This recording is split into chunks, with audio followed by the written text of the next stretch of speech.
इस तरीके से पुलिस को आगे करके लाठी के दम पर, बंदूकों के दम पर लोगों को डराकर ऐसे चुनाव कराने का क्या मतलब है। तमाम उन इलाकों में जो मुस्लिम बाहुल्य थे वहाँ रोका जा रहा था लोगों को और वोट नहीं डालने दिया जा रहा। कई मैं बयान सुन रहा था कि लाठियाँ मारी जा रही हैं, भगाया जा रहा है, अपनी इज्जत प्यारी है तो यहाँ से चले जाओ, इस तरीके की बातें कही जा रही। पुलिस पर्चियाँ चेक कर रही थी, पुलिस आईडी चेक कर रही थी।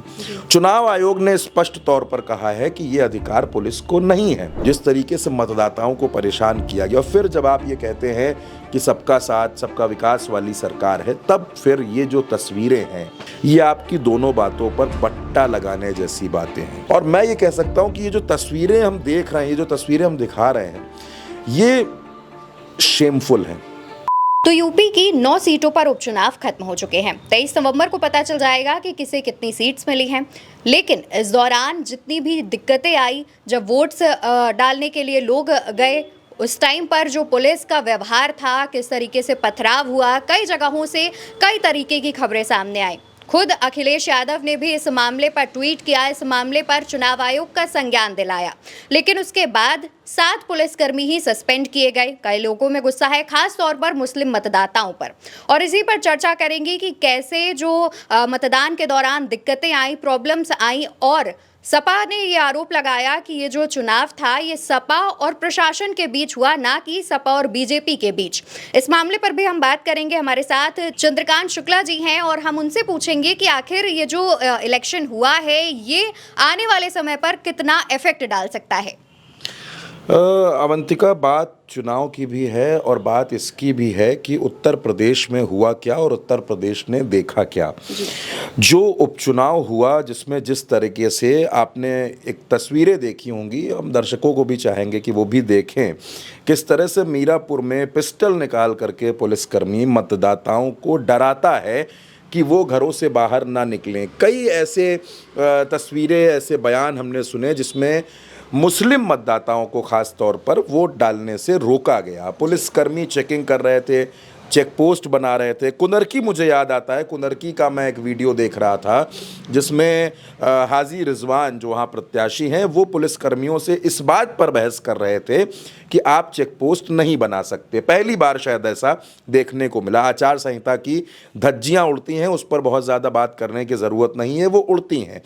सरकारें किसी की भी रही हो, सपा की रही हो, बसपा की रही हो या फिर अब भाजपा की हो। जो तस्वीरें अवंतिका हमने देखी वो दुखद हैं, वो हैरान करने वाली हैं। और हैरान करने वाली इसलिए भी हैं कि उत्तर प्रदेश में चुनाव महाराष्ट्र में भी था, झारखंड में भी था, लेकिन पूरे देश की जो नज़रें थी वो उत्तर प्रदेश में थी और ख़ास तौर पर सीसामऊ में थी, कुंदरकी में थी, कटहरी में थी, मीरापुर में हमने देखा। वोट पड़ रहे थे, लगातार हम देख रहे थे वोट पड़ रहे थे, लेकिन रोका जा रहा था लोगों को। पुलिस पर्चियाँ चेक कर रही थी, पुलिस आईडी चेक कर रही थी।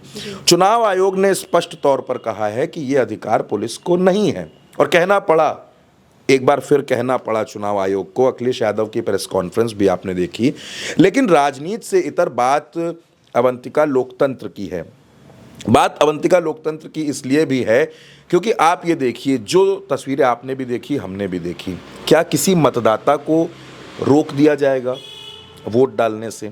अगर आप मताधिकार से रोक रहे हैं किसी को, तो फिर आप चुनाव क्यों करा रहे हैं? आप 9 सीटों पर जब उपचुनाव करवा रहे हैं तो आप वोट पड़ने दीजिए। सरकार, ऐसा तो है नहीं कि 9 सीटों से फ़र्क पड़ने वाला है कि 23 नवंबर को नतीजे आएंगे और जो मौजूदा सरकार है वो गिर जाएगी। ऐसा कुछ नहीं है। इन 9 सीटों से 9 की 9 भी अगर सपा जीत जाए, ये बात बार बार आ रही है।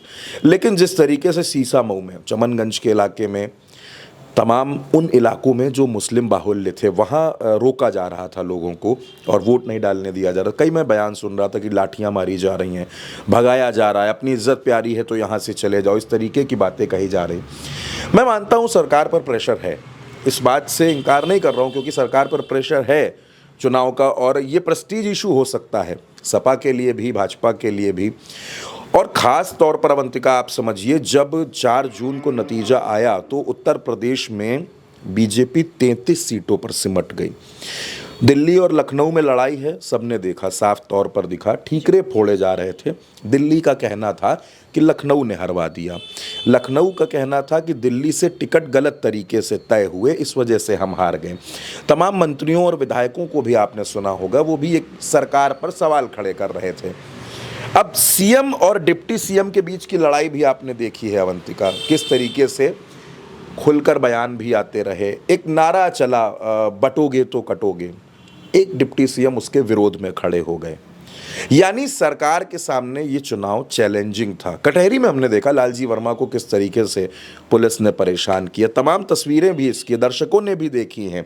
ऐसा नहीं है कि हमारे जो दर्शक हैं उनने नहीं देखी हैं, उन्होंने भी देखी हैं। सवाल ये है अवंतिका कि इसकी ज़रूरत क्या थी? इस तरीके से पुलिस को आगे करके लाठी के दम पर, बंदूकों के दम पर लोगों को डरा कर ऐसे चुनाव कराने का क्या मतलब है? आप उपचुनाव करवा रहे, आप ठीक है, नतीजा आने देते, जीत होती हार होती पता चल जाए। और ये कोई पहली बार नहीं है, मैं फिर आपसे कह रहा हूँ, ऐसा कोई पहली बार नहीं हुआ है। ऐसी घटनाएं लोकतंत्र को शर्मसार करती रही हैं। लेकिन जिस तरीके से उत्तर प्रदेश की तस्वीरें कल आई और लोगों ने उनको देखा सीसा, मऊ में और तमाम सीटों में, तो सवाल पारदर्शिता पर भी खड़े होते हैं, सवाल चुनाव आयोग पर भी खड़े होते हैं। और देखिए एक और बात, अगर सब कुछ ठीक था, अगर कहीं कुछ गलत नहीं था, तो फिर 10 पुलिसकर्मियों को सस्पेंड क्यों करना पड़ा? ये सवाल अपने आप में बड़ा हो जाता है। जब अखिलेश यादव ने मुझे याद नहीं पड़ता कि हाल फिलहाल मैंने अखिलेश यादव को इतने गुस्से में देखा, इतनी गुस्से में उन्होंने प्रेस कॉन्फ्रेंस की। तमाम अधिकारियों के नाम बता कर अखिलेश यादव ने बताया कि किस तरीके से ये लोग गड़बड़ कर रहे हैं। फिर उनके खिलाफ कार्रवाई हुई, वो सस्पेंड हुए, ठीक है। लेकिन यहाँ जिम्मेदारी किसकी तय होती है? क्या पुलिस को ये अधिकार है वो आपकी पर्ची चेक कर ले, वो आपकी आईडी चेक कर ले, वो चेक पोस्ट बना ले? जब आप और हम वोट डालने जाते हैं, अपना वोट कास्ट करने जाते हैं, तो बूथ पर हमारी पर्ची चेक होती है, हमारे स्याही लगती है, हम वोट डालते हैं। ये प्रक्रिया समझ में आती है। लेकिन आप अपने घर में अपनी गली से वोट डालने निकलें और आपको रोक दिया जाए या आगे की सड़क खुदवा दी जाए, आपसे कहा जाए कि 1.5 किलोमीटर घूमकर आपको जाना पड़ेगा, तो ये सब चीज़ें किस लिए थी? शायद इसीलिए सीसा मुंह में वोट का प्रतिशत कम रहा, शायद इसीलिए क्योंकि चुनाव को प्रभावित किया गया तमाम तरीके से। और इतनी पुलिस, ऐसा लग रहा था जैसे लोकसभा का चुनाव हो रहा है। एक उपचुनाव में सारी ताकत झोंक दी गई। मैं कहता हूं कि अगर कोई गड़बड़ी करता है, अगर कोई शरारती तत्व चुनाव को डिस्टर्ब करने की कोशिश करता है, तो आप उसको सज़ा दीजिए, पुलिस उसको गिरफ्तार करे, आप लाठियां चलाइए, कोई आपत्ति नहीं है।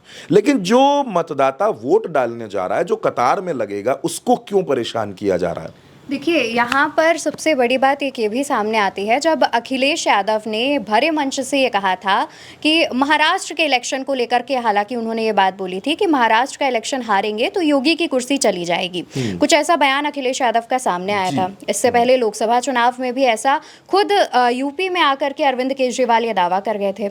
और मुस्लिम वोटर्स को खास तौर पर ऐसा माना जाता है कि वो समाजवादी पार्टी की तरफ उनका झुकाव है। बीजेपी ऐसा कहती है, ऊपर से उनका बटेंगे तो कटेंगे का नारा।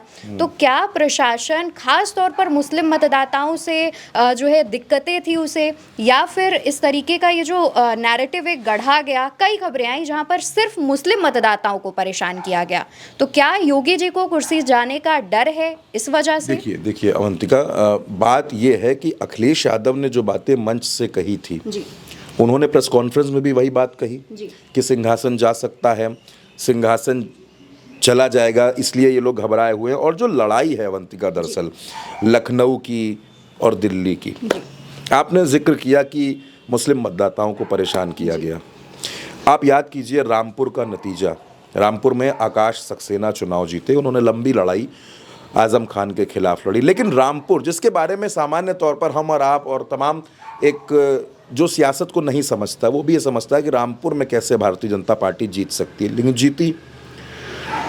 उसके बाद आपको याद होगा आजमगढ़ का एक उपचुनाव लोकसभा का, जिसमें निरहुआ चुनाव जीतते हैं, धर्मेंद्र यादव चुनाव हारते हैं। कैसे जीते? तो उपचुनाव दरअसल हमारी और आपकी जो स्मृतियां हैं, हमने आपने जितना शुरू से लेकर अब तक देखा है, उपचुनाव को हमेशा सत्ता का चुनाव माना जाता है। जिसकी सत्ता उसका चुनाव उपचुनाव में यही रहा है। मायावती अमूमन उपचुनाव से दूर रही हैं, वो उपचुनाव लड़ती नहीं रही, लेकिन उपचुनाव में यही रहा है। मैं ऐसा नहीं कह रहा हूँ कि भाजपा की सरकार में ऐसा हो रहा है, समाजवादी पार्टी की सरकारें थी तब भी उपचुनाव में सत्ता के बल पर चुनाव होते थे, लेकिन जिस तरीके से लाठियाँ चली, जिस तरीके से मतदाताओं को परेशान किया गया, और फिर जब आप ये कहते हैं कि सबका साथ सबका विकास वाली सरकार है, तब फिर ये जो तस्वीरें हैं, जो आप कहते हैं ज़ीरो टॉलरेंस की नीति है, ये आपकी दोनों बातों पर बट्टा लगाने जैसी बातें हैं।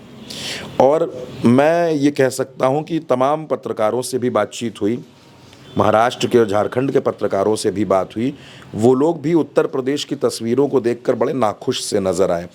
और मैं ये कह सकता हूँ कि ये जो तस्वीरें हम देख रहे हैं, ये जो तस्वीरें हम दिखा रहे हैं, ये शेमफुल हैं, जी ये शर्मनाक हैं, ये हैरान भी करती हैं, ये निराश भी करती हैं। और एक लोकतंत्र में, भारत पूरी दुनिया में अपने लोकतंत्र के लिए जाना जाता है, और उत्तर प्रदेश जिसके बारे में आप ये कहते हैं कि देश की राजनीति का रास्ता उत्तर प्रदेश तय करता है, और वहाँ से जब ऐसी तस्वीरें आती हैं अवंतिका, तो मुझे ऐसा लगता है कि ये जो उपचुनाव हमने देखा, ये इसकी तस्वीरें और जिस तरह से लोगों को परेशान किया गया, लाठियाँ चलाई गई, पिस्टल लहराई गई, दिखाई गई, ये निराश करने वाला है, ये हैरान करने वाला है, और ये परेशान करने वाला है, मुझे ऐसा लगता है। और भविष्य में ऐसा ना हो, इस तरीके की चीज़ें ना हो, यही हम उम्मीद करते हैं। और बाकी 23 नवंबर को नतीजे आएंगे, तस्वीर साफ हो जाएगी कि तमाम कोशिशों का असर क्या रहा और जनता ने फैसला किसको सुनाया है।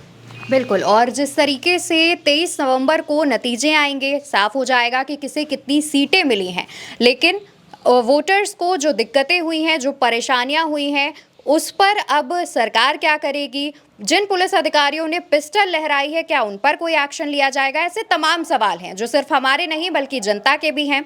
इस पर देखने वाली बात है कि क्या सरकार की तरफ से कोई जवाब दिया जाएगा। फिलहाल हमें इंतजार 23 नवंबर का है। कौन सी पार्टी कितनी सीट जीत रही है, ये देखा जाएगा।